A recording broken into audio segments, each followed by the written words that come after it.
Praise the lord. యేసుక్రీస్తు నామంలో మీ అందరికీ శుభములు.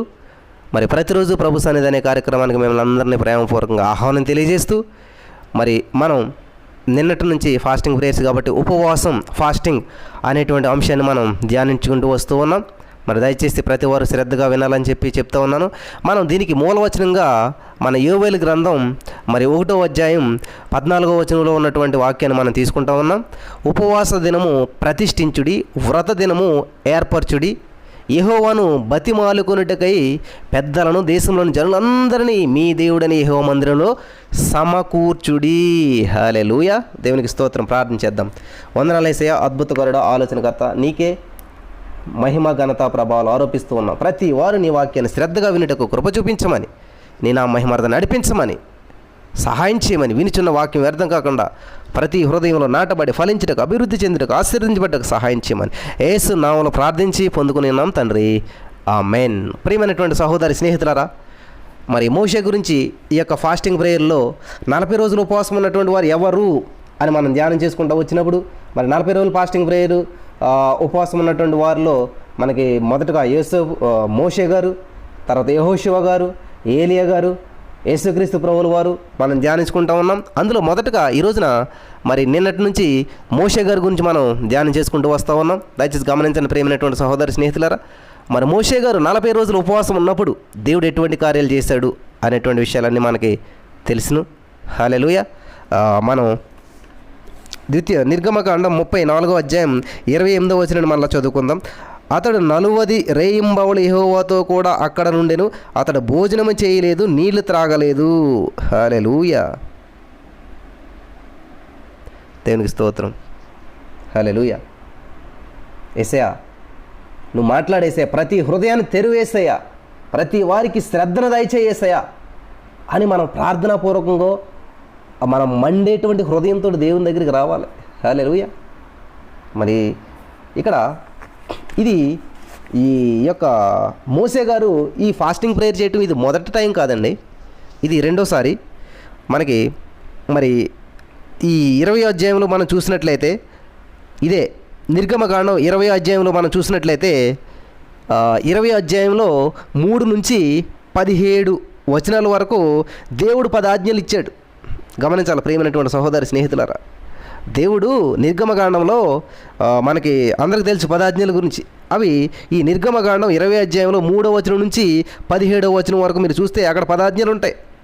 కాబట్టి ఇక్కడ నిర్గమకాండం 34వ అధ్యాయం 28వ వచనంలో 40 రోజులు ఉపవాసం చేస్తున్నటువంటి మోసే గారు ఇది మొదటిసారి కాదు, రెండోసారి చేస్తూ ఉన్నాడు ఆయన.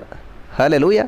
ఈ రెండోసారి ఉపవాసంలో మరి మొదటిసారి అయితే 24వ అధ్యాయం 18వ వచనం మనం చూసినట్లయితే, నిర్గమకాండంలోనే 24వ అధ్యాయం 18వ వచనం మనం ఒకసారి చూసినట్లయితే, దయచేసి బైబిల్ గ్రంథం ప్రతి వారు తెలిసినట్టయితే, మరి నిర్గమకాండం 24వ అధ్యాయం 18వ వచనం మనం చూసినట్లయితే, అప్పుడు మోషే ఆ మేఘంలో ప్రవేశించి కొండ మీదకి ఎక్కెను, మోషే ఆ కొండ మీద రేయింబవళ్ళు 40 దినములు గడిపెను.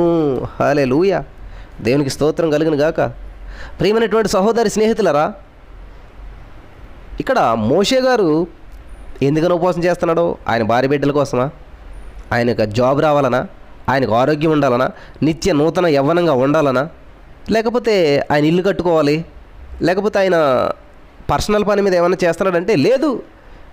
ఎందుకని చేస్తూ ఉన్నాడు అంటే ఇక్కడ ఇజ్రాయేల్ ప్రజల కోసం చేస్తూ ఉన్నాడు. హల్లెలూయా. దేవుని మహిమపరచడం కోసం చేస్తూ ఉన్నాడు, దేవునికి సమీపంగా ఉండటం కోసం చేస్తూ ఉన్నాడు. హల్లెలూయా. దేవునికి స్తోత్రం కలుగును గాక. కాబట్టి ఏదన్నా ఒక కార్యక్రమాన్ని మనం చేస్తూ ఉన్నప్పుడు దీనివల్ల నాకేంటి మేలు, నాకేంటి ఉపయోగం అనుకోకూడదు ఎప్పుడు కూడా. మరి ఇదే విషయాన్ని మన యొక్క ఎవరు ఈయన మోషే గారు స్వయంగా చెప్తూ ఉంటుంటాడు. ద్వితీయోపదేశకాండం మనం చూసినట్లయితే, దయచేసి చూడండి, ద్వితీయోపదేశకాండం 9వ అధ్యాయం 9వ వచనం మనం చూసినట్లయితే, ఆ రాతి పలకలు అనగా యెహోవా మీతో చేసిన నిబంధన సంబంధమైనటువంటి పలకలు తీసుకునేటకు నేను కొండెక్కినప్పుడు అన్నపానములు మాని ఆ కొండ మీద 40 పగళ్ళు 40 రాత్రులు ఉంటుని. హల్లెలూయా. చూసారా ప్రియమైనటువంటి సహోదరి స్నేహితులారా, 40 పగళ్ళు 40 రాత్రులు ఉంటుని అని చెప్తున్నాడు.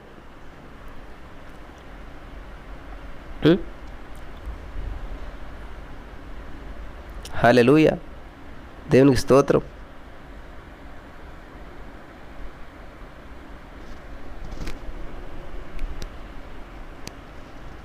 హల్లెలూయా.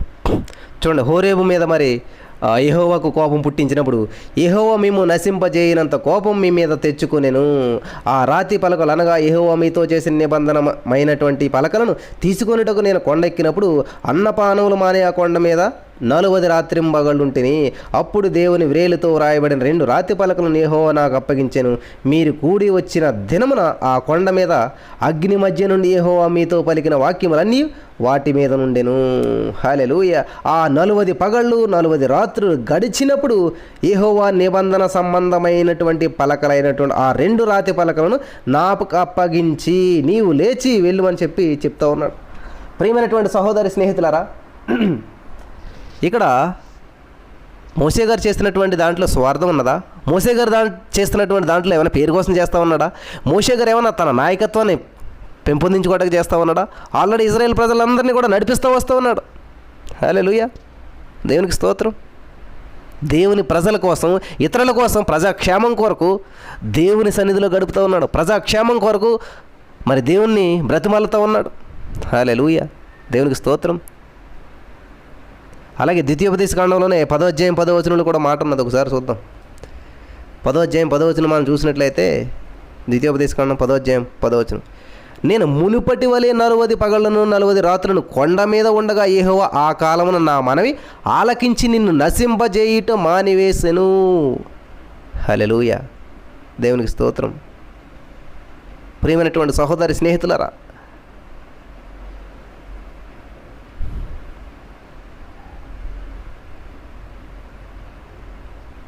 ఇజ్రాయేల్ ప్రజలు దేవునికి వ్యతిరేకమైపోయినప్పుడు, ఇజ్రాయేల్ ప్రజలు మరి దేవుని మాట వినట్లేనప్పుడు, సర్వసృష్టికర్త అయినటువంటి దేవుణ్ణి మానేసి విసర్జించి విగ్రహాలను పూజిస్తూ ఉన్నప్పుడు మరి దేవునికి ఉగ్రత వాళ్ళ మీద రావాల్సినటువంటి పరిస్థితి ఏర్పడినప్పుడు, దేవుని కోపం వచ్చినప్పుడు, మోషే వీళ్ళ వేస్ట్ అయ్యా, వీళ్ళ అనవసరం, ఈ జనానంతా నిర్మూలన చేసేసేసి కొత్త వాళ్ళని సృష్టించాను మళ్ళీని అని అన్నాడంట.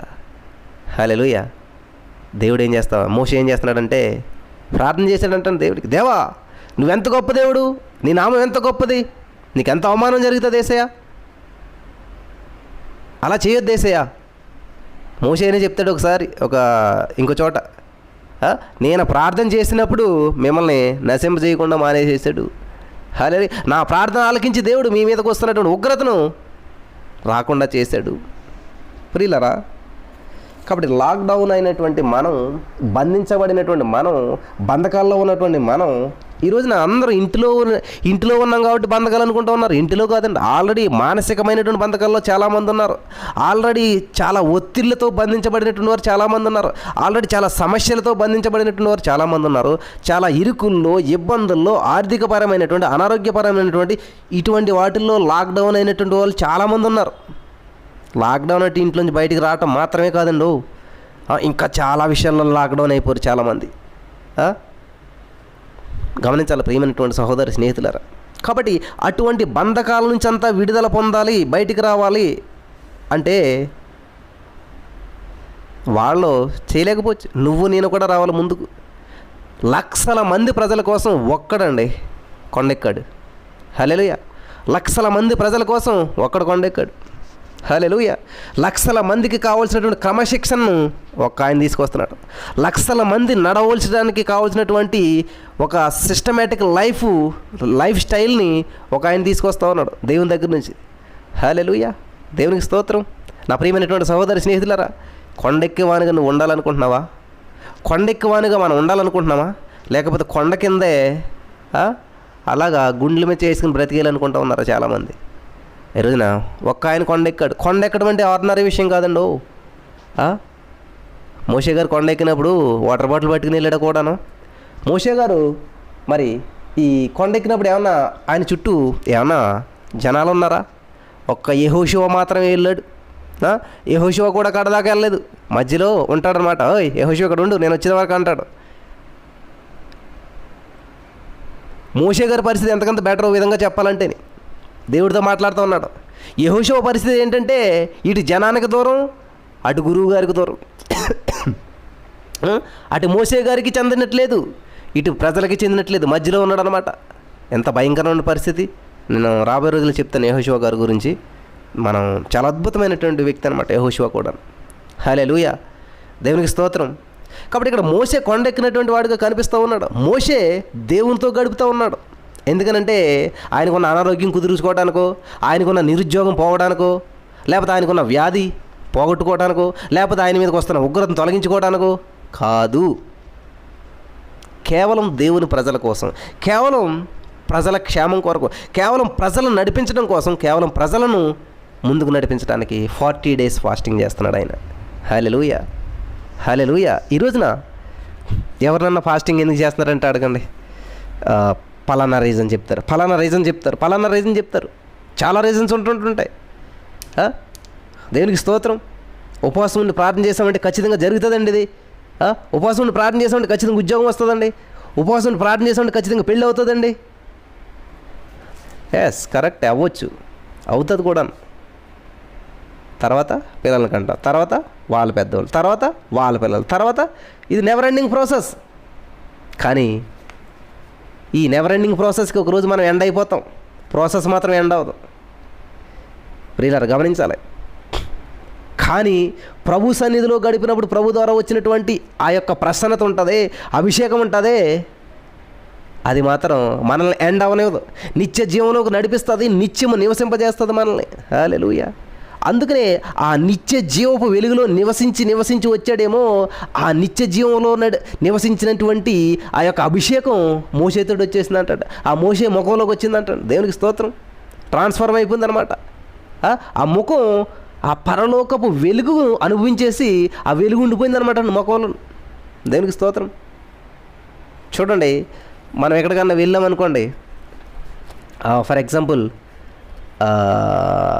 ఏమని చెప్పాలి, ఒక పూల తోటలోకి వెళ్ళామనుకోండి, మనం వచ్చామనుకోండి, బయటికి ఏమొస్తుంది స్మెల్? ఏ పూల తోటలోకి వెళ్ళామో అదే స్మెల్ వస్తుంది ఉంటుంది. ఫర్ ఎగ్జాంపుల్ మనం ఏదన్నా ఒక మట్టి పని చేసి వచ్చామనుకోండి, మట్టి స్మెల్ వస్తుంది. అంటే మనం ఎక్కడ ఎక్కువ సమయం గడుపుతామో అదే స్మెల్, అదే ప్రసన్నత, అదే మనతో వస్తుంటుంటుంది. కాబట్టి ఇక్కడ ఈయన దేవుని సన్నిధిలో గడిపాడు. ఎక్కడ? కొండ మీద. ఎక్కడండి? యెహోవాతో గడిపాడు అంటండి. కాబట్టి యెహోవా అభిషేకం ఇంతటి వచ్చేసింది, ఈయనకు తెలియదు. మీరు పువ్వుల తోటలో బాగా పనిచేసి వచ్చినప్పుడు మంచి స్మెల్ వస్తుంది. ఫర్ ఎగ్జాంపుల్ రోజెస్, గులాబీ మొక్కల తోటలో బాగా పనిచేసి వచ్చారు, గులాబీ పువ్వులు అన్నీ కోసి వచ్చారు, మీ దగ్గర చాలా గులాబీ స్మెల్ వస్తుంది, కానీ మీకు అసలు స్మెల్ అనిపించదు. ఎందుకంటే మీరు అందులో ఉండి ఉండి ఉండి అలవాటు అయిపోయారు కాబట్టి మీకు ఆ స్మెల్ అనిపించదు. అలాగే ఒక డ్రైనేజీలో పనిచేసేటువంటి వ్యక్తి డ్రైనేజీలోనే పనిచేసి వస్తాడు, ఆ వ్యక్తి పక్క నుంచి వెళ్ళటం కూడా మనకి వాంతులు వచ్చేసినట్టు అనిపిస్తాయి, కానీ ఆ వ్యక్తిగా స్మెల్ అనిపించదు. అసలు ఫీల్ అవడు అతను, అసలు స్మెల్ వస్తున్నట్టే అనిపించదు అతనికి. ఎందుకనంటే అందులో గడిపి గడిపి గడిపి గడిపి అలవాటు అయిపోయాడు. ఈ రోజున గులాబీ తోటల్లో గడిపినటువంటి వ్యక్తిగా బయట వారికి సువాసన ఇచ్చేటువంటి వారుగా మనం ఉన్నామా, లేకపోతే డ్రైనేజీలో గడిపేసి ఆ డ్రైనేజీ జీవితానికి అలవాటు పడిపోయి బయట వారికి దుర్వాసన ఇచ్చేటువంటి వారుగా ఉన్నామా? డిపెండింగ్ అపాన్ పర్సన్ అనమాట. ఈ డ్రైనేజ్ అనేటువంటిది ఏంటంటే లోకం, మురుకు. మనం ఎక్కడ గడుపుతున్నాం అన్నది చాలా ఇంపార్టెంట్. 40 days సమయాన్ని గడుపుతూ ఉన్నాం, ఉపవాసం ఉంటా ఉన్నాం. కానీ ఉపవాసం అంటే ఏంటంటే సహవాసం. వెరీ గుడ్, అందరికీ తెలిసిపోయింది ఉపవాసం అంటే సహవాసం అని. కానీ ఎవరితోటి సహవాసం? ఈయన ఏం చేస్తున్నాడు? మోసే గారు 40 రోజులు అక్కడ దేవునితో సహవాసం చేస్తూ ఉన్నాడు. అద్భుతమైనటువంటి రిజల్ట్ మనకు కనిపిస్తూ ఉంది. ఆయనకి తెలియట్లేదు ఆయన ముఖం మెరుస్తున్నట్టు. మనం చదువుకున్నాం కదా 29వ వచనంలో, మోసే సీనాయి కొండ మీద నుంచి శాసనాలు పట్టుకుని 2 పలకలు వస్తే అతను కొండ దిగుతుంటే అందరూ కూడా మరి ఆ ముఖ చర్మం ప్రకాశించిన సంగతి మోసేకి తెలిసి ఉండలేదంట. మోసేకి తెలియడం లేదు. ఇదేనండి బెస్ట్ ఎగ్జాంపుల్. మనం ఒక మంచి ఈవెన్ ఒక ఏమంటారు అది పెర్ఫ్యూమ్స్ అమ్మేటువంటి షాప్లో పనిచేసినా కూడా ఫర్ ఎగ్జాంపుల్ మనమే సెంటు కొట్టుకుని వెళ్తామంట, మనకు అనిపించదు ఆ స్మెల్. ఎందుకంటే మనకు అలవాటు అయిపోతుంది కాబట్టి. పక్క వాళ్ళకి అబ్బో ఆమె సెంటు కొచ్చుకొచ్చింది, ఆమె నడుస్తుంటేనే సెంటు స్మెల్, ఆమె వెళ్తుంటేనే పెర్ఫ్యూమ్ స్మెల్ వస్తుంది అంటూ ఉంటుంటారు. కారణం ఏంటంటే ఇది మనకు అలవాటు అయిపోతుంది. కానీ అవతల వాళ్ళకి మాత్రమే తెలుస్తుంది ఆ ఫీలింగ్. హల్లెలూయా, దేవునికి స్తోత్రం. కాబట్టి అలాగే ఒక డ్రైనేజ్లో పనిచేసేటువంటి వ్యక్తికి అది అలవాటైపోతుంది. అది బయట ఉన్న వాళ్ళకు మాత్రమే ఆ స్మెల్ అనేటువంటిది తెలుస్తుంది. ఈ రోజున కొంతమందికి ఎంత పాపం చేసినా కూడా పాపంలా కనిపించదు, ఎన్ని బూతులు తిట్టినా కూడా బూతుల్లా కనిపించవు, ఎవరిని ఎంత ద్వేషించినా కూడా వాళ్ళకి పాపమే అనిపించదు, అసలేండి అది తప్పే అనిపించదు, అసలేండి వాళ్ళంతా కరెక్టు, వాళ్ళంతా మేము చేసేది రైట్, ఐఎమ్ ద రైట్, నేను కరెక్ట్గానే ఉన్నాను అంటే కారణం ఏంటంటే ఎందుకని వాళ్ళు కరెక్ట్ అనిపించదంటే ఇదన్నమాట. అలవాటు పడిపోయి దాంట్లోనూ ఈ డ్రైనేజీలో పనిచేసేటువంటి వ్యక్తికి ఎలాగైతే డ్రైనేజ్ స్మెల్ రాదో ఈరోజు చాలామంది మనమే రక్షణ పొందినటువంటి మనమే, బాప్తిసం తీసుకున్నటువంటి మనమే, రెగ్యులర్గా చర్చికి వెళ్తున్నటువంటి మనమే, దశమ భాగాలు ఇస్తున్నటువంటి మనమే ఇది తప్పు ఇది పొరపాటు అని తెలియడం లేదు. కారణం ఏంటంటే అలవాటు పడిపోయాం దానికి, దాంతో జీవించడం అలవాటు చేసేసుకున్నాం. హల్లెలూయా. మోసే గారికి ఒక అలవాటు పడిపోయింది అంటే ఏంటి, యేసుప్రభువుతో ఆ యొక్క దేవునితో గడపటం ఈ 40 రోజులు ఏమైపోయిందంటే ఒక అలవాటు అయిపోయింది ఆయనకి. అది పెద్ద కొత్త అనిపించట్లేదు. ఈ 40 రోజుల్లో దేవుని అభిషేకం అతని మీదకి వచ్చింది, దేవుని సన్నిధి అతని మీద ఉన్నది, చాలా అనాయింటెడ్ పర్సన్గా మారిపోయాడు, అభిషేకం చేత వెలుగుతూ ఉన్నాడు అనేటువంటి దానికి ఏమీ అనిపించట్లేదు. హల్లెలూయా, దేవునికి స్తోత్రం. కాబట్టి 2 రకాలుగా ఉంటాం మనం ఇక్కడ. కొండ కింద ఉన్న వాళ్ళకి ఏంటంటే వాళ్ళకి ఈ దేవుడు కనపడిపోతే ఆ దేవుడు, ఎవరి మేలు చేస్తే వాళ్ళే, ఎటు గాలెత్తే అటు ఒరిగిపోతుంటారు అన్నమాట. వాళ్ళు చేస్తున్న తప్పు అనిపించట్లేదు, వాళ్ళు చేస్తున్నది వాళ్ళకి రైట్ అనిపిస్తూ ఉంది. కానీ వాళ్ళు చేస్తున్నటువంటి తప్పు రైట్ అనేటువంటిది ఎవరికి తెలుస్తుందంటే దేవుని సన్నిధిలో అభిషేకించబడినటువంటి వ్యక్తి, దేవుని చేత అభిషేకం పొందినటువంటి వ్యక్తి వస్తుంటే పైన ఉన్నటువంటి వ్యక్తి తెలుస్తుంది కింద ఉన్న వాళ్ళంతా కూడా తప్పులో ఉన్నారు, కింద ఉన్న వాళ్ళందరూ కూడా దేవునికి వ్యతిరేకమైనటువంటి స్థితిలో జీవిస్తూ ఉన్నారు. హల్లెలూయా. ప్రియులరా, పైనుండి పరిశుద్ధంగా జీవిస్తూ ఉన్నారా? లోకంలో ఉండి మరి లోకంలో కలిసిపోయినట్టుగా ఉన్నాం మనం? ఆలోచించేద్దాం ఒకసారి. మోసే ప్రత్యేకించబడినటువంటి వారుగా కొండెక్కాడు, మిగిలినటువంటి ప్రజలంతా కూడా అక్కడే ఉన్నారు, లోకంలో అక్కడే ఉన్నారు. హల్లెలూయా. వాళ్ళ ఆనందం, వాళ్ళ కేకలు, వాళ్ళ సంతోషం, వాళ్ళ జీవితాలు. కాబట్టి ఈ రోజున దేవుడు చెప్తున్నాడు, మీరు లోకమునకు వేరై జీవించుడి అని చెప్తూ ఉన్నాడు. లోకమునకు వేరై జీవిస్తున్నారా? లోకంలోనే వేర్లు విస్తరింపజేసుకుని, వేర్లు బాగా బలపరుచుకుని లోకంలోనే వేర్లు పాతుకుపోతూ ఉన్నారా అనేటువంటిది మనం ఆలోచించదగ్గ విషయం అండి ఈ రోజున. ఎందుకంటే ప్రతి వారు ఏం చేస్తున్నారంటే ఈ లోకంలోనే వేర్లు పాతేసుకుంటున్నారు, ఈ లోకంలోనే వేర్లు బాగా పాతుకుపోతున్నాయి లోపలికంటాను. లోకాసలు, శరీరాస, నేత్రాస, జీవడంబం ఇవన్నీ గతించిపోతాయని తెలిసి కూడా ఏం చేస్తామండి, మనుషులం కదా, ఉద్యోగం చేయాలి, లంచం తీసుకోకపోతే ఎక్కడ పని అవుతుంది, అబద్ధాలు ఆడిపోతే ఎక్కడ కుదురుతుంది, ఇది కూడా మోసం అంటే ఎలాగండి, ఇది కూడా అలాగంటే ఎలాగండి, ఇట్లాగా రొట్టె ద్రాక్షారసం తీసుకుంటున్నటువంటి వారే, దేవుని చేత అభిషేకించబడినటువంటి వారే, దేవుని సన్నిధిలో అద్భుతాలు చూసినటువంటి వారే మాట్లాడుతూ ఉన్నారు. కాబట్టి ఇక్కడ 40 రోజులు గడిపినటువంటి మోషే గారికి దేవుని పాదాల దగ్గర ఉన్నాడు ఆయన, వీళ్ళు లోకంలో ఉన్నారన్నమాట. ఆయన వేరు, ఈయన వేరు. ఆయన వేరు ఈ లోకంతో కట్ చేయబడింది, వీళ్ళ వేరు లోకంతో పాతుకుపోతూ ఉందన్నమాట. హల్లెలూయా. లోకాశల్లో వీళ్ళ వేరు విస్తరిస్తూ ఉంది. దేవునికి స్తోత్రం. ఈయన ఏం చేస్తున్నాడంటే ఈ లోకానికి వేరైపోతూ ఉన్నాడు. హల్లెలూయా. వీళ్ళమే వేర్లు పాతుకుంటూ ఉన్నారు. కాబట్టి దేవుని సన్నిధిలో మనం గడుపుతూ ఉన్నప్పుడు ఏమవుతుందంటే మన వేర్లు కట్ చేయబడతాయి, మనకు ఆధారం ఉండదు. చూడండి, బిల్డింగ్ పైన కొన్ని మొక్కలు ఉంటాయి, పువ్వులు పోస్తుంటుంటాయి, కాయలు కాస్తుంటుంటాయి, అన్నీ చేస్తుంటుంటాయి. ఆ మొక్కలకి నీళ్ళు ఎవరు వేయాలి? మనమే వేయాలి. ఆ మొక్కలకి ఆహారం ఎవరు పెట్టాలి? మనమే పెట్టాలి, ఇంకేమి లేదు. కానీ కొన్ని మొక్కలు భూమిలో ఉంటాయి, మనం వాటికి నీళ్ళు వేయము, ఏమేయము, వాటికి అయ్యే సంపాదించేసుకుంటుంటాయి. వాటి ఇష్టం అనమాట, చాలా బలంగా కనిపిస్తూ ఉంటుంటాయి, కానీ వాటిని ఎవరు పట్టించుకోరు. ఈ పైన ఉన్నటువంటి మొక్కలను చూసి అందరూ ఆనందిస్తూ ఉంటుంటారు. కాబట్టి నువ్వు దేవుని చేతిలో ఉన్నటువంటి ఒక అమూల్యమైనటువంటి ఒక ఏమంటారు, అది పూలకుండీ లాంటిదని అనమాట. పూలకుండీ లాంటి వాళ్ళం మనం. ఉంటాకి చిన్నగానే ఉంటాం, ఉండటానికి వేర్లు ఉండవు, వేర్లున్నా కూడా లోపల ఉంటాయి, కనిపించవు.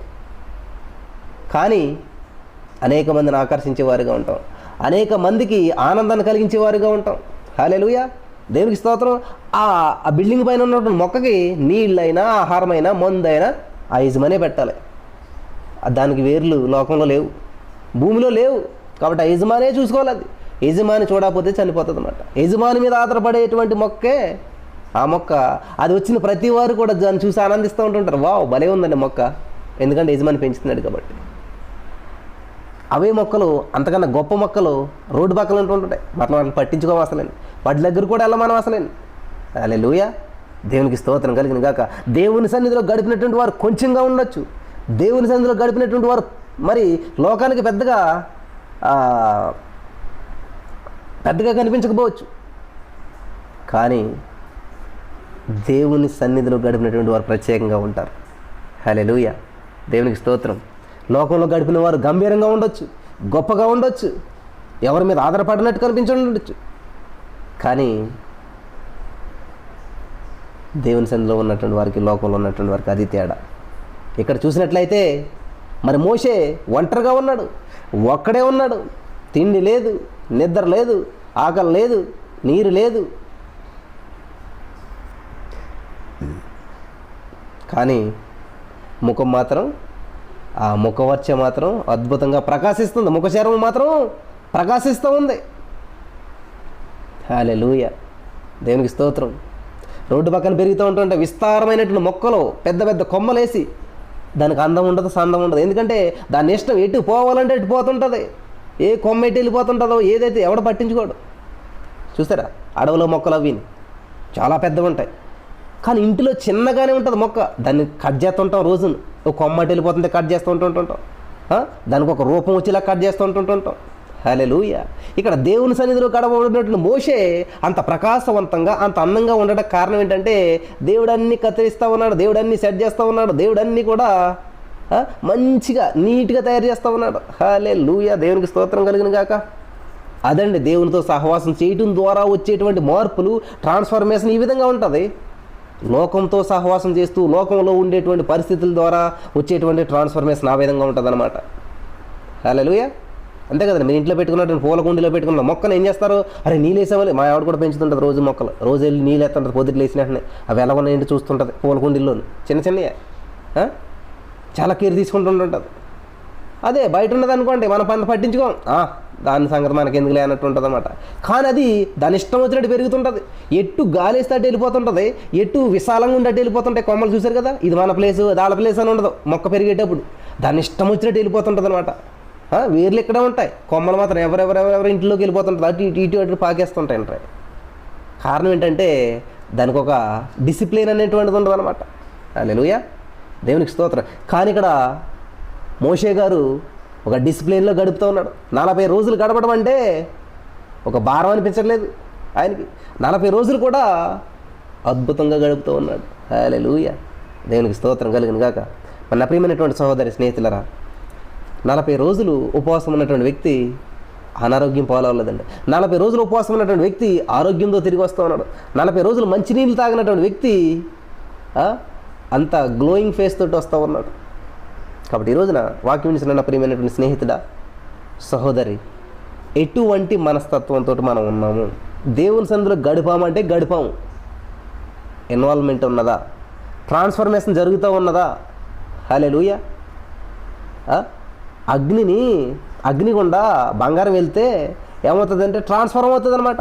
అందులో ఉన్న మడత, మచ్చ, డాగు, కళంకం అంతా కూడా మాడిపోయి, కాలిపోయి, చివరికి ఒరిజినాలిటీ బంగారం మాత్రమే మిగిలితా తల మెరుస్తా బయటకు వస్తుంది. కాబట్టి దేవుని సన్నిధిలో గడిపినటువంటి వ్యక్తి, దేవునితో సహవాసం చేసినటువంటి వ్యక్తి ఒక కొలుములోకి వెళ్తున్నట్టే. ఆ కొలుములోంచి బయటకు వచ్చేటప్పుడు ప్రకాశవంతంగా వస్తారు. మోషే ముఖం వలె ప్రకాశవంతంగా వస్తుంది అనమాట. ఈ విచారం లేదు, బాధ లేదు ఆయనకి, ఏమవుతుంది ఏంటో లేదు. హల్లెలూయా, ఆనందమే, ఆహా నాకెంతో ఆనందమే, సంతోషమే, ఆహా నాకెంతో సంతోషమే. హల్లెలూయా. ఎక్కడా? యేసయ్య సన్నిధిలో. యేసయ్య నమ్ముకున్నాను, రక్షణ పొందుకున్నాను, యేసయ్య ఉంటేనే చాలు, నిత్యము నాకెంత మేలు. మేషాల గురవప్ప గారు రాశారు ఈ పాట. నేను 7th క్లాస్లో ఉండగా మా ఏరియా వచ్చాడు మాట ఆయన, ఫస్ట్ టైము.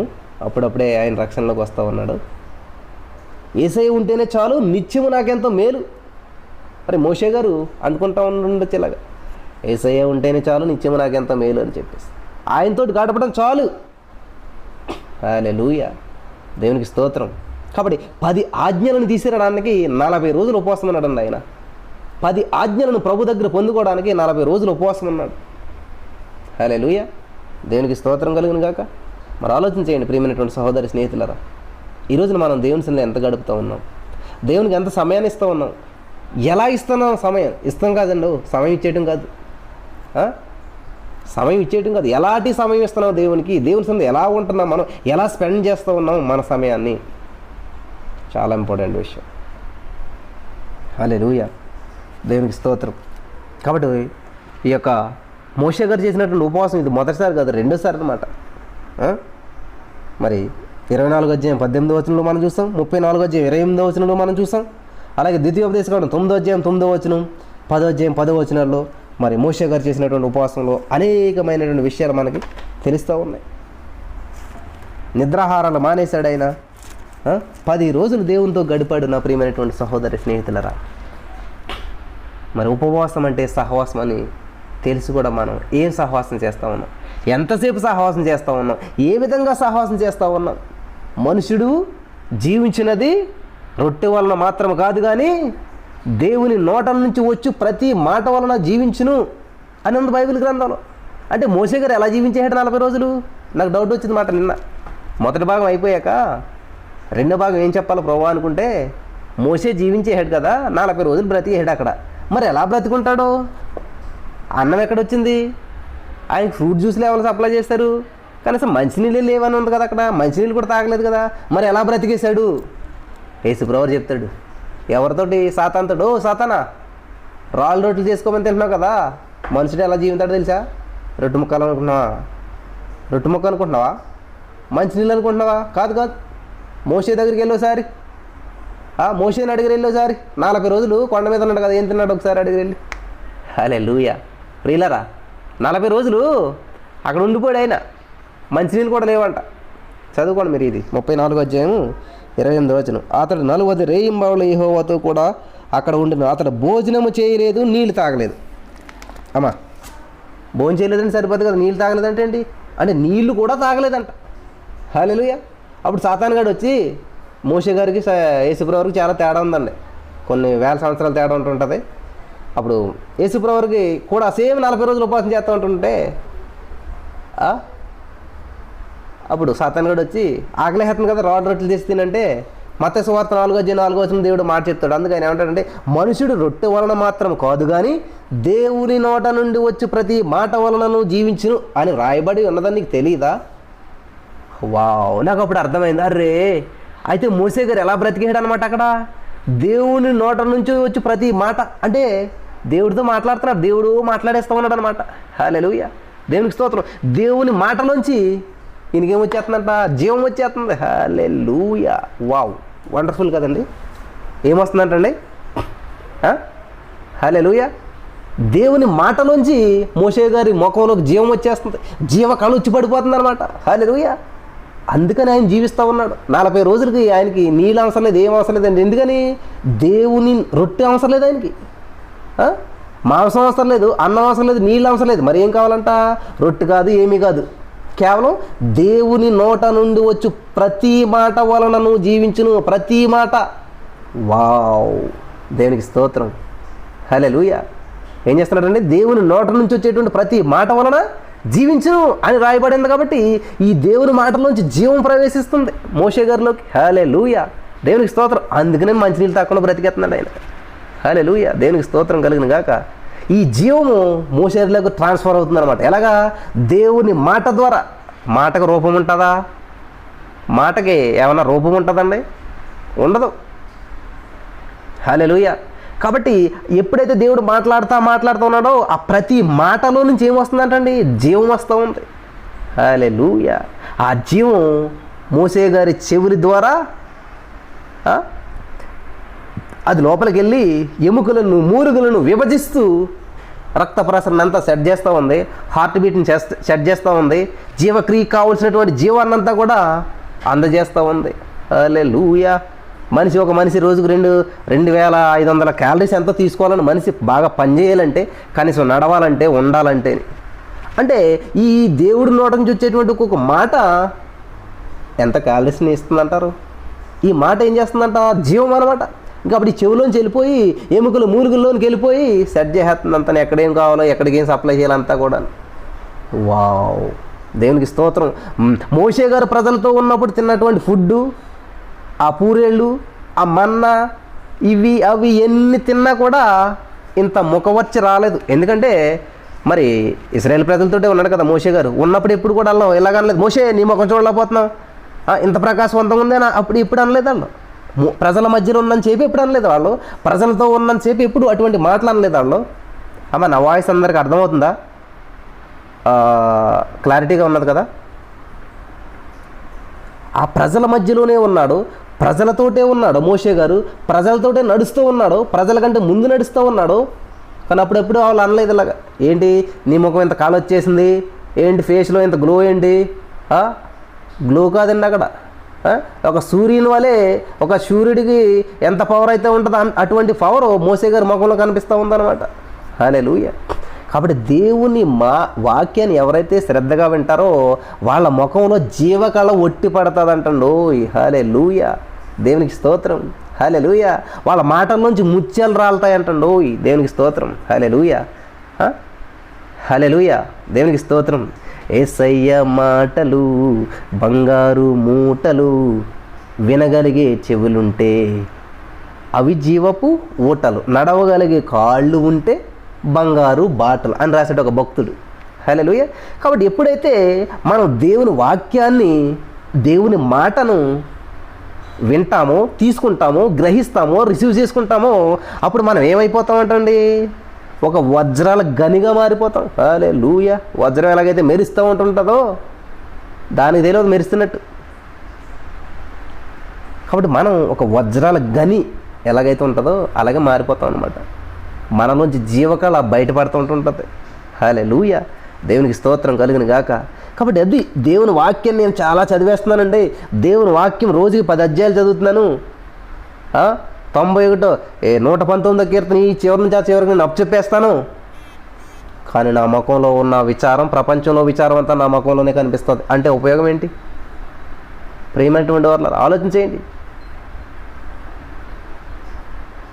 ఎక్కడ కనపడాలంటండి? మన ముఖంలో జీవకళ అనేటువంటిది కనిపించాలంటండి.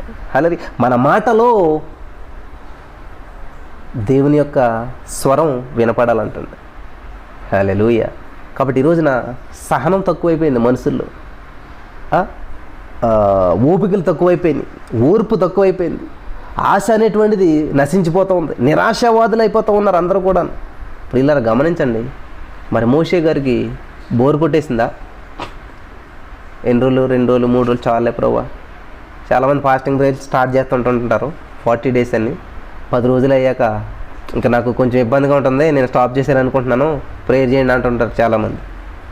ప్రియులారా, దేవుడు మిమ్మల్ని ఎప్పుడు కూడా ఇది చేస్తేనే నేను ఆశీర్వదిస్తాను, ఇలా ఉంటేనే అని దేవుడు చెప్పట్లేదు. దేవుడు ప్రణాళిక చెప్పిన మనం చేసినప్పుడు అది ఆశీర్వాదకరంగా ఉంటుంది, అనారోగ్యకరంగా ఉండదు. దేవుడి చిత్త ప్రకారం మనం చేసింది ఎప్పుడు కూడా ఆశీర్వాదకరంగా ఉంటుంది, అనారోగ్యకరంగా అసలే ఉండదు. ఇక్కడ మోషే కూర్చుని ఉన్నాడు అనమాట అండి. దేవుని నోటి నుంచి వచ్చే ప్రతి మాటను రిసీవ్ చేసుకుంటున్నాడు ఆసక్తితోటి. హల్లెలూయా. నాకు ఎట్లాగ ఇమాజినేషన్ చేసుకున్నానంటే, ఫర్ ఎగ్జాంపుల్ మనం గ్రౌండ్ ఫ్లోర్లో ఉన్నాం, బయట ఉన్నాం. 3rd floorలో ఒక వ్యక్తి ఉన్నాడు. ఆ వ్యక్తి ఏం చేస్తాడంటే గోల్డెన్ కాయిన్స్ విసురుతూ ఉన్నాడు అనమాట. మనం ఏం చేస్తాం? గోల్డెన్ కాయిన్ విసురుతుంటే ఎంత కేర్ఫుల్గా ఉంటాం. మనం అది పట్టుకోకపోతే కింద ఉన్నటువంటి బురదలో పడిపోతుంది, ఇంక దొరకదు. కాబట్టి అది ఖచ్చితంగా మనం దాన్ని పట్టుకోవాలి, రిసీవ్ చేసుకోవాలని చెప్పి ఏం చేస్తాం మనం? ఆశతోటి ఇంకా రెండో వైపు కొన్ని వెళ్ళకుండా, అటు వెళ్ళకుండా, ఇటు వెళ్ళకుండా, ఆ కాయిన్ ఎలా పడుతుందా, ఎక్కడ పడుతుందా, నా చేతిలోనే పడాలని చెప్పి ఆశతోటి దాన్ని పట్టుకోవడానికి ట్రై చేస్తాం కదా. బంగారపు కాయిన్ అట్లా పట్టుకుని మనం ఏం చేస్తాం? అవన్నీ కూడా వెనకాల బ్యాగ్ పెట్టుకుని ఎక్కడ పెట్టుకుని దాన్ని దాచేసుకుంటుంటూ ఉంటాం. అలాగే ఈ మోషే గారు కూడా అదే చేసి ఉంటాడు. ఒక బంగారపు కాయిన్ అనకూడదు, దాన్ని ఏమనాలంటే ఒక డైమండ్ లాంటిది అనుకోవాలన్నమాట. అటువంటివి పడతా ఉండుంటాయి పైనుంచి, దేవుని మాటలు అంతకన్నా విలువైనటువంటివి అనమాట. హల్లెలూయా, దేవునికి స్తోత్రం. తేనె కన్నా తీయనైనది అని పాడుతుంటుంటాం. నా యేసు ప్రేమ. హల్లెలూయా. అంత ప్రేమ కలిగినటువంటి వ్యక్తి నుంచి వచ్చేటువంటి మాటలు ఇంకెంత తీయగా ఉంటాయి, ఇంకెంత అద్భుతంగా ఉంటాయి. అటువంటి మాటలు అన్నీ వస్తూ ఉంటుంటే ఈ యెహోషువ గారు ఈ మోషే గారు ఏం చేస్తున్నాడంటే రిసీవ్ చేసుకుంటున్నాడు అనమాట. రిసీవ్ ఐఎమ్ రిసీవింగ్ అని చెప్పి ఏం చేస్తున్నాడు, ఒక్కటి కూడా పొర్లు పోనివ్వకుండా, ఒక్కటి కూడా వేస్ట్ కాకుండా చేసుకుంటా ఉన్నాడు. హల్లెలూయా. ఎప్పుడైతే రిసీవింగ్ చేసుకుంటా ఉన్నాడో ఈయన రూపం మారిపోతూ ఉంది. ఫర్ ఎగ్జాంపుల్ బాత్రూంలోకి వెళ్ళి మీరు షవర్ చేస్తూ ఉన్నారనుకోండి, షవర్ బాత్ పైనుంచి వస్తుంది కదండి. షవర్ అంటే అర్థమవుతుంది కదా అందరికీ, పైనుంచి వాటర్ వస్తూ ఉంటుంది అనమాట. లోపలికి వెళ్ళనంతసేపు మనం వేరు, లోపలికి వెళ్ళి షవర్ కింద ఉన్నప్పుడు పైనుంచి వచ్చేటువంటి నీటి బిందువులు మన మీద పడుతున్నప్పుడు, మన హెడ్ తడుస్తున్నప్పుడు అంతవరకు పైకి ఎగురుతున్నటువంటి వెంట్రుకలన్నీ కూడా నెమ్మదిగా సరిదమనిగిపోతాయి, వంగిపోతాయి, లొంగిపోతాయి. హల్లెలూయా. నెమ్మలిస్తాయి. దేవునికి స్తోత్రం. అప్పటి వరకు కూడా మన మాట విన్నటువంటి వెంట్రుకలన్నీ కూడా నెమ్మదిగా అలా కింద పడిపోతాయి. హల్లెలూయా. అంతవరకు మన ముఖం మీద ఉన్నటువంటి జిడ్డంతా కూడా నెమ్మదిగా పోతుంది. మన ముఖంలో ఉన్నటువంటి నీరసం అంతా కూడా ఫ్రెష్ అయిపోతుంది. ఎప్పుడు ఆ పైనుంచి ఆ వాటర్ మన మీద పడినప్పుడు, ఆ వాటర్లో మనల్ని మనం క్లీన్ చేసుకుంటూ ఉన్నప్పుడు, ఆ వాటర్లో మనల్ని మనం భద్రపరుచుకుంటూ, మనల్ని మనం పత్తి ఆ యొక్క డస్ట్ను మురుకునంతా కడిగేసుకుంటూ ఉన్నప్పుడు ఏమవుతుందంటే ఒక ట్రాన్స్ఫర్మేషన్ అనేటువంటి జరుగుతూ ఉంది. దేవునికి స్తోత్రం. ఆ పైనుంచి పడుతున్నటువంటి వాటరు కొన్ని నిమిషాల తర్వాత మనల్ని మొత్తం మార్చేస్తుంది. దేవునికి స్తోత్రం. హల్లెలూయా. ప్రియమైనటువంటి సహోదరి స్నేహితులారా, ఆ విధంగా షవర్ బాత్ చేయడానికి వెళ్ళినప్పుడు ఉన్నటువంటి ఫేస్ వేరు ఉంటుంది మనది. వెంటనే వాష్రూమ్ నుంచి బయటకు వస్తున్నప్పుడు ఆఫ్టర్ షవర్ మన ఫేస్ ఎలాగ ఉంటుంది, కళకళ. అబ్బా, హెడ్ బాత్ చేస్తే మనకి ఎంత ఫ్రెష్గా ఉంటామండి, ఫేస్లో ఎంత కళ వస్తుంది. హల్లెలూయా. దేవునికి స్తోత్రం. కాబట్టి ఈయనకి దేవుడి నోటి నుంచి వచ్చేటువంటి మాటలో 119వ కీర్తన 103వ వచనం చూస్తే, నీ మాటలు అంటే నీ వాక్యాలు నాకు, నా జిహ్వకు, నా మనసుకు, నా హృదయానికి ఎంతో మధురాలుగా ఉన్నాయి. ఎంత మధురం అంటే తేనె కన్నా తీయగా ఉన్నాయి. తేనె ఎవరన్నా వదిలిపెట్టేస్తారా? హల్లెలూయా. లేదు, తాగుతూనే ఉంటారు. అలా ఈయన ఏం చేస్తున్నాడు, తేనె కంటే తీయగా ఉన్నాయేమో. మోషేతో దేవుడు మాట్లాడుతుంటుంటే ప్రతి మాటను తీసేసుకుంటున్నాడు. తేనె కన్నా తీయగా ఉన్నాయంట ఆ మాటలు వింటుంటే. అబ్బా, ఎంత తీయగా మాట్లాడతారో కొంతమంది. తేనె లొలకపోస్తూ ఉంటుంటారు మాటల్లో. కానీ ఆ తేనెకి ఈ తేనెకి చాలా తేడా ఉందండి. ఇక్కడ మోషే గారు అనుభవిస్తున్నటువంటి తేనె అనుభవం వేరు, ఈ లోక తేనె అనుభవం వేరు. హల్లెలూయా. కాబట్టి ఆ మోషే గారు దేవుని దగ్గర తేనె తినేహాడు అనమాట. దేవుని మాటలు తేనె కంటే తీయకుంటాయి కాబట్టి దానివల్ల ఆయన ముఖం ఏమైపోయిందంటే ప్రకాశవంతంగా మారిపోయింది. హల్లెలూయా. ముఖవచ్చ ఎంత అద్భుతంగా అయిపోయిందంటే, ఫేస్కి ఫెయిర్ అండ్ లవ్లీ రాశాడు, లేకపోతే అవి రాశాడు, ఈ రాస్తే వస్తుందో తెలియదు. కానీ మనం రాస్తూ ఉంటుంటాం, ఫెయిర్ అండ్ లవ్లీ రాస్తాం, లేకపోతే పాండ్స్ వైటీ బ్యూటీ రాస్తాం. ఏ బూటీలు ఎన్ని ఏది రాసినా కానీ అంత కళ రాదు. మోషే గారి ఫేస్లో వచ్చిన కళ అయితే మాత్రం ఇప్పుడు ఎవరికి రాదు. వీటిని నమ్ముకుంటే మాత్రం వీటి వల్ల వచ్చే కళ అది వేరండి. నువ్వెన్ని రాసినా కూడా అందరూ చూసేస్తారు, మన ముఖాన్ని చూడగలుగుతారు. కానీ మోషే గారి ముఖం అంట ఒకరు కాదు, ఇద్దరు కదా, అంతమంది, అన్ని లక్షల మంది ప్రజలు ఇట్లా చేతిలో అడ్డు పెట్టుకుంటారంట. సూర్యుని వైపు మనం చూస్తే ఎలాగైతే చేతిలో అడ్డు పెట్టుకుంటామో అట్లాగా అడ్డం పెట్టుకుంటున్నారంటండి. బా మోషే, నీ ముఖమేం చూడలేకపోతున్నా, మోషే మోషే అంటున్నారంట. హల్లెలూయా. దేవునికి స్తోత్రం కలిగిన గాక. ప్రియులారా, నువ్వు నేను కూడా ఒక వెలుగుగా మారిపోతాం. మీరు లోకానికి వెలుగై ఉన్నారని చెప్తున్నటువంటి దేవుడు నిన్ను నన్ను కూడా వెలుగుగా మార్చేస్తాడు. కాబట్టి మోషే ఎలా జీవించాడు అని అడిగితే దేవుడు చెప్పాడనమాట. మత్తయి సువార్తలో ఉంది కదండి ఆ మాట. మోషే ఎలా జీవించాడు, 40 రోజులు నీళ్ళు తాకుండా బ్రతికాడు. ఎలా బ్రతికాడు అంటే రొట్టె వలన కాదు బ్రతికుతా, వాటర్ వలన కాదు, మరేటి వలన, మాట వలన. వావ్, దేవుడు మాట్లాడేస్తూ ఉంటే బ్రతికేడు అంటండి. మనకు పరలోకం వెళ్ళాక కూడా ఇదే పరిస్థితి అనమాట. పరలోకం వెళ్ళిన తర్వాత కూడా మనకు ఆహారం ఇవన్నీ ఏముండదు, వండుకోవటాలు, తినటం, కడుక్కోవటాలు ఏముండవు. మాటలు దేవుడు మాట్లాడేస్తుంటుంటాడు, ఆ మాటలను జీవం వచ్చేస్తుంటుంది, బ్రతికేస్తుంటాం తరతరాలు, యుగ యుగాలు కూడా. హల్లెలూయా. దేవునికి స్తోత్రం. ప్రియులారా, మీ సమస్యకి పరిష్కారం దేవుడై ఉన్నాడు. ఆయనతో మాట్లాడదాం మనం. ఆయన మాట్లాడే దేవుడు. కాబట్టి 40 రోజులు ఉపవాసం చేసిన తర్వాత మన పరిస్థితి ఎలాగ ఉంది, ఎంత ట్రాన్స్ఫర్మేషన్ అయింది, ఉపవాసానికి ముందు మన పరిస్థితి ఎలాగ ఉందో, ఉపవాసం తర్వాత మన పరిస్థితి ఎలాగ ఉంది. దేర్ ఈజ్ నో చేంజ్ అంటే దెర్ ఈజ్ నో యూజ్ అనమాట. ఎందుకంటే బంగారం వేయక ముందు అదే పరిస్థితి ఉండి, వేసిన తర్వాత అగ్నిలో వేయక ముందు అలాగే ఉండి, వేసిన తర్వాత అలాగ ఉంటే ఉపయోగం ఏంటి? ఇప్పుడు రైస్ కుక్కర్లో వేసి పెట్టిన తర్వాత అలాగే ఉండి 4-5 విజిల్ వచ్చిన తర్వాత కూడా రైస్ లాగానే ఉంటే ఎక్కడో లోపం ఉంది. కుక్కర్లో లోపం ఉందో, రైస్లో లోపం ఉందో, ఏదో మొత్తం మీద మనకి ఏంటి చెక్ చేస్తాం అనమాట. కాబట్టి ఈరోజు మనం దేవుని సన్నిధిలో గడిపిన తర్వాత అలాగే ఉండి, గడపక ముందు అట్లానే ఉంటే దెర్ ఈజ్ నో యూజ్ అనమాట. మనం చేస్తున్నటువంటి భక్తి అంతా కూడా వృధా. అంతే కదండి, గ్యాస్ వేస్ట్ అయిపోయింది కదా. అక్కడ 3 విజిల్స్ వచ్చేలాగా పెట్టినా కూడా బియ్యం గింజలాగానే ఉన్నాయంటే అందులో వాటర్ మిక్స్ అవ్వలేదని అర్థం, అందులో వాటర్ వేయలేదని అర్థం అనమాట. హల్లెలూయా, దేవునికి స్తోత్రం. సరైనటువంటి వాటర్ పడలేదు, లేకపోతే ఏదో లోపం ఉంది.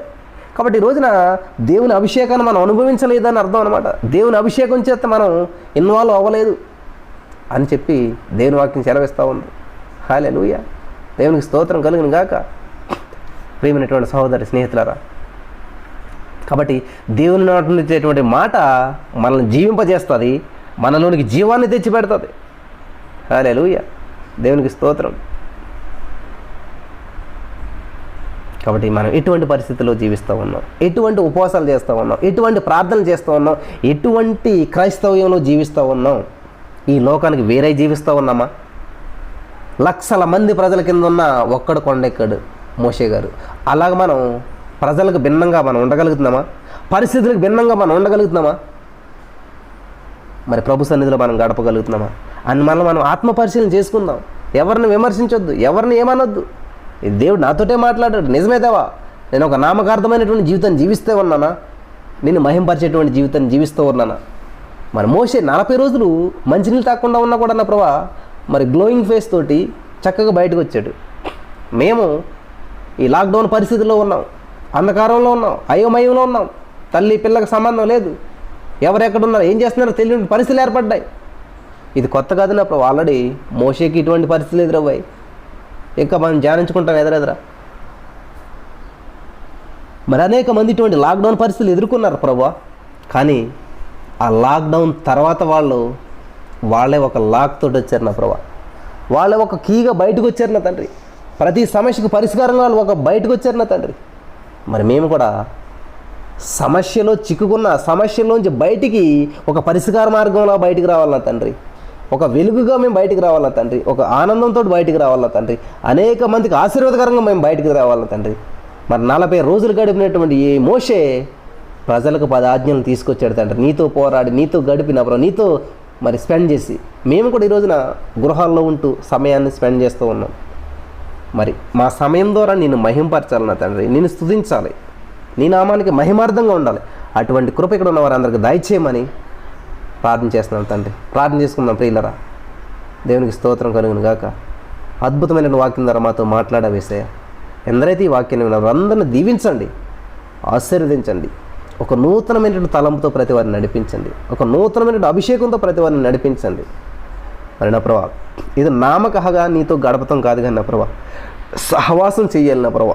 సహవాసంలో ట్రాన్స్ఫర్మేషన్ ఉంటుంది నా తండ్రి, సహవాసంలో జీవం ఉంటుంది నా తండ్రి, సహవాసంలో అభిషేకం ఉంటుంది నా తండ్రి. సహవాసంలో నా ప్రభా మాలో తెలియనటువంటి ఒక శక్తి చేత నింపబడతాం. ఆ శక్తి మాకు కూడా తెలియదు కానీ నా ప్రభా మాతో మాట్లాడుతున్నటువంటి వారు, మాతో సహవాసం చేస్తున్నటువంటి వారు అనుభవిస్తారు నా తండ్రి. మరి నా తండ్రి, మా మాటలో, మా ప్రవర్తనలో, మా చూపులో, మా విధానంలో నీ యొక్క అభిషేకం అనేటువంటిది మాకు రావాలన్న తండ్రి. హల్లెలూయా, థ్యాంక్ యూ జీసస్. ఈరోజు ఎందరైతే ఈ వాక్యం ఉన్నారో వారందరినీ జ్ఞాపకం చేసుకోండి, ఆచరించి విన్న వాక్యం వ్యర్థం కాకుండా నా ప్రభా మరి ప్రతి వారిపై నీ ఆత్మ అభిషేకం కుమ్మరించమని, నేను ఫలించుటకు, అభివృద్ధి చెందుటకు, ఆశీర్వదించటకు ప్రతి వారికి నువ్వే తోడుకొండమని, విన్న వాక్యం వ్యర్థం కాకుండా ప్రతి హృదయంలో నాటబడి ఫలించి అభివృద్ధి చెందుటకు నువ్వు సహాయం చేయండి. నువ్వు సహాయం చేస్తున్నందుకు వందనాలు. ఘనత, మహిమ, ప్రభావం నీకే ఆరోపిస్తూ మా రక్షకుడు ప్రభువు యేసు నామమున ప్రార్థించి పొందుకొని ఉన్నాము మా పరమ తండ్రి.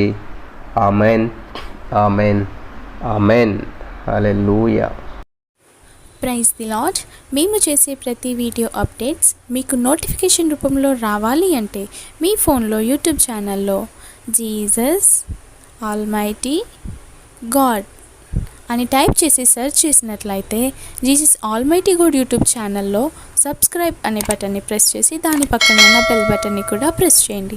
దీని ద్వారా మేము చేసే ప్రతి వీడియో అప్డేట్స్ మీరు మిస్ అవ్వకుండా నోటిఫికేషన్ రూపంలో పొందుకుంటారు. Thank you.